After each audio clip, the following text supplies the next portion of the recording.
ஓம் சாந்தி. K Surajbhai அவர்களின் தாரணை வகுப்பு டிசம்பர் 27, 2025. பிராமண குலபூஷணர்களாகிய நாம் ஈஸ்வரிய கட்டளைகளின்படி நடக்க வேண்டும். பகவானே நமது துணைவராக ஆகியிருக்கின்றார்.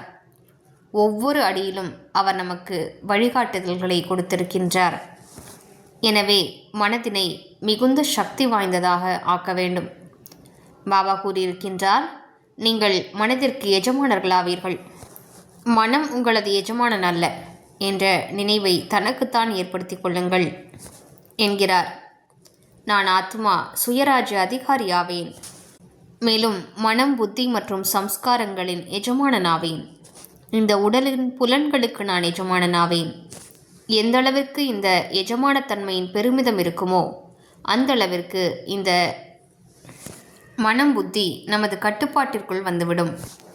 ஆனால் அதற்காக மனதினை சக்தி வாய்ந்ததாக ஆக்குவது மிகவும் அவசியமானதாகும். மனம் வீணான விஷயங்களில் அலைபாய்கிறது என்றால் அது பலமற்றதாக ஆகிவிடுகிறது. மனதை பலப்படுத்துவதற்காக 5 சொரூபங்களை பயிற்சி செய்வது பரம அவசியமானதாகும். இந்த பயிற்சியினால் யார் மனதை வென்றவராக ஆகிவிடுகிறாரோ அவரே மாயாவை வென்றவராகவும் இயற்கையை வென்றவராகவும் ஆகின்றார். இயல்பாகவே அவர்கள் மாயை மீது வெற்றியடைந்து விடுகிறார்கள். மேலும் யார் மாயை வென்று விடுகிறார்களோ அவர்கள் உலகை வென்றவராகவே ஆகிவிடுகிறார்கள். இயற்கை மீதும் வெற்றியடைந்து விடுகிறார்கள். மேலும் அவர்கள் உலக ராஜ்ய அதிகாரிகளாக ஆகிவிடுகிறார்கள். எனவே நாம் நமது 5 சொரூபங்களை முன்னால் கொண்டு வருவோம். அவற்றின் அழகான அனுபவத்தை மேற்கொள்வோம். தனக்குத்தான் இந்த உணர்வை ஏற்படுத்தி கொள்வோம். இது நானே ஆவேன். வெறும் மேலோட்டமாக நினைப்பதல்ல, ஆழமான உணர்வோடு அனுபவத்தோடு இது நானே ஆவேன் என்று நினைவு செய்வோம். இந்த 5 சொரூபங்களின் பயிற்சி நம் மனதை மிகுந்த சக்தி வாய்ந்ததாக ஆக்கிவிடும். நமது தூய்மை தன்மையை பர்ஃபெக்ட் ஆக்கிவிடும். நமது சம்ஸ்காரங்களை தெய்வீகமானவையாக ஆக்கிவிடும். நம்மை மாயாவை வென்றவராக ஆக்கிவிடும். மன்மனாபவ நிலையில் நிலைத்திருப்பதும் முற்றிலும் எளிதானதாக ஆகிவிடும். அதாவது யோகத்தில் நிலைத்திருப்பது சகஜமானதாக ஆகிவிடும்.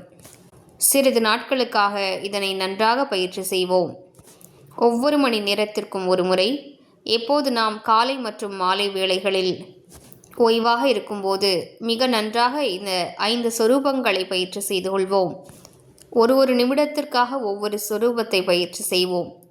காரியங்களில் பிஸியாக இருக்கும்போது கூட நடுநடுவே சில நொடிகளுக்காக பயிற்சியை மேற்கொள்வோம். 1 நிமிடத்திலேயே அனைத்து சொரூபங்களையும் பயிற்சி செய்வோம். எவ்வாறு செய்வது? முதன்மையானதாக, நான் ஒளிமயமான ஆத்மா. முற்றிலும் தன்னைத்தான் பிரகாச சொரூபத்தில் முன்னிலையில் காண்போம். ஒளிமயமான ஆத்மாவாகிய என்னிடமிருந்து பல வண்ண கிரணங்கள் தொலைதூரம் வரை பரவுகின்றன. நான் பரம தூய்மையானவனாவேன். நான் மாஸ்டர் சர்வசக்திவானாவேன். இதுவே எனது உண்மையான சொரூபமாகும். நான் புருவ மத்தியின் சிம்மாசனத்தில் வீற்றிருக்கிறேன்.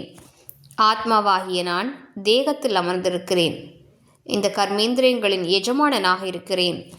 இந்த மனம், புத்தி எனது சக்திகளாகும். இவை எனது கட்டளைப்படி நடக்கும். இப்படிப்பட்ட அழகான உணர்வை தனக்குத்தான் ஏற்படுத்தி கொள்வோம். வெறும் மேலோட்டமாக ரிப்பீட் செய்யக்கூடாது. 2வது, தேவஸ்வரூபம்.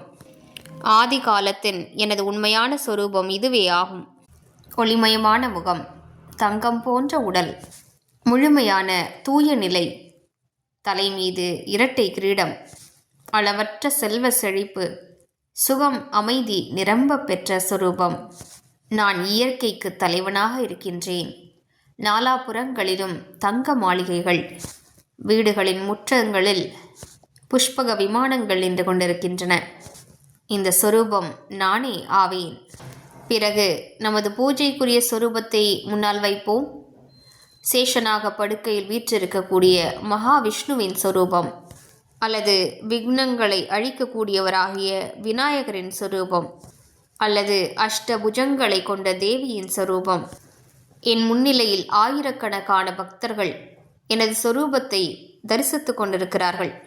நான் அவர்களுக்கு வரங்களை வழங்கி கொண்டிருக்கிறேன். அவர்கள் தாகம் நிறைந்த பார்வையோடு என்னை பார்த்து கொண்டிருக்கிறார்கள். பின்னர் நான் பிராமணனாக இருக்கிறேன். பிரபுவின் பாலனையில் வளரக்கூடிய மகான் ஆத்மாவாக இருக்கிறேன். பின்னர் நான் ஃபரிஷ்தாவாக இருக்கிறேன். நமது ஃபரிஷ்தா சொரூபத்தை முன்னிலையில் காண்போம். டபுள் லைட் சொரூபம் பூமியிலிருந்து சற்று மேலே பறந்து கொண்டிருக்கும் நிலை. ஒவ்வொரு அங்கத்திலிருந்தும் ஒளிமயமான கிரணங்கள் பரவிக்கொண்டிருக்கின்றன. மேலிருந்து பாபாவின் கிரணங்கள் பொழிந்து கொண்டிருக்கின்றன. ஒவ்வொரு மணி நேரத்திற்கும் ஒரு முறை இந்த 5 சொரூபங்களை பயிற்சி செய்வோம். ஓம் சாந்தி.